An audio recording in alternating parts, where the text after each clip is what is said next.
కొన్నిదల పవన్ కళ్యాణ్ ఉన్నాయి. 37 పిఠాపురం శాసనసభ నియోజకవర్గం సీటుకై నామినేట్ చేయబడి ఉన్నాం. భగవంతుని ప్రమాణం చేసి నిష్ఠాపూర్వకంగా ప్రమాణం చేస్తున్నాం. నిర్దేశించిన విధంగా భారత రాజ్యాంగం పట్ల పూర్తి విశ్వాసాన్ని కలిగి ఉంటానని, దాని సమైక్యత సార్వభౌమత్వాన్ని కాపాడుతానని ప్రమాణం చేస్తున్నాం.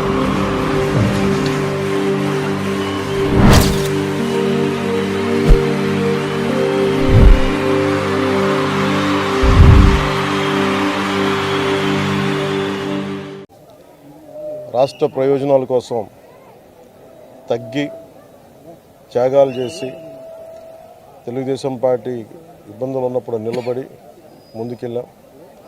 అదేవిధంగా చాలామంది బలమైన నాయకులు వారు కొంత త్యాగాలు తప్పలేదు.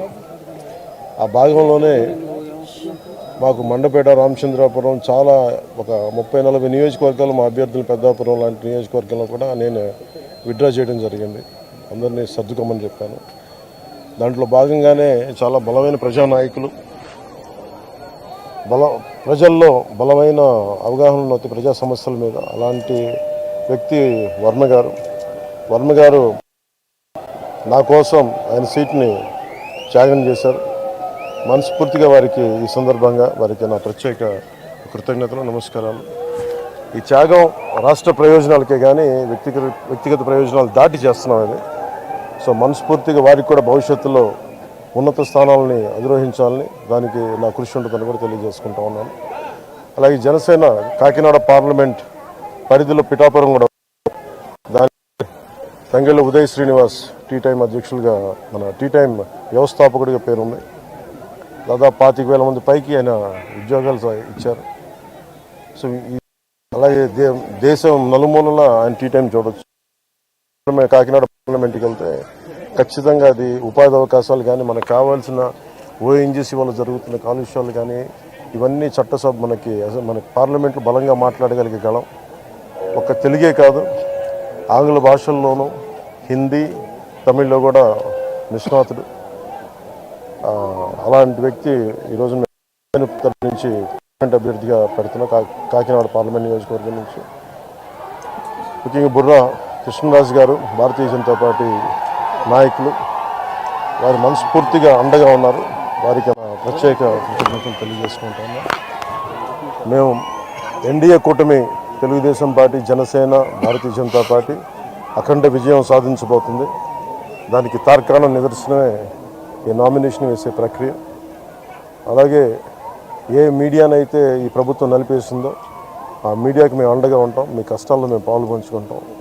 మీ కష్టాలకి మీ చేయూతనిస్తాను మనస్ఫూర్తిగా తెలియజేసుకుంటూ సెలవు. అంటే ఏమంటారండి హెల్త్ కామెంట్స్ చెప్పాను కదా ఆల్రెడీ.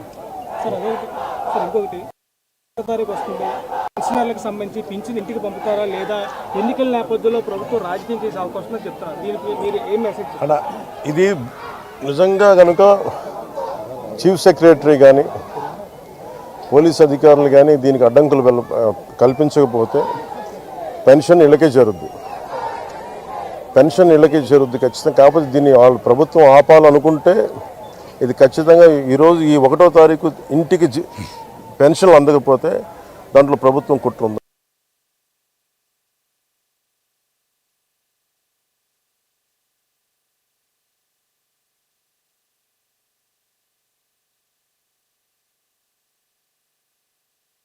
త్రికోణ పోటీ ఉంది ఈసారి.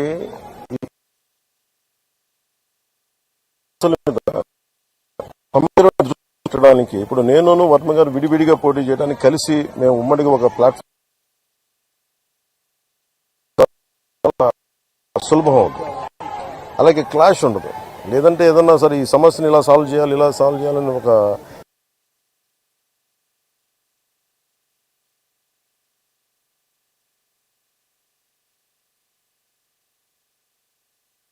బలమైన పరిష్కారం దొరుకుతుందని మా అందరి నమ్మకం.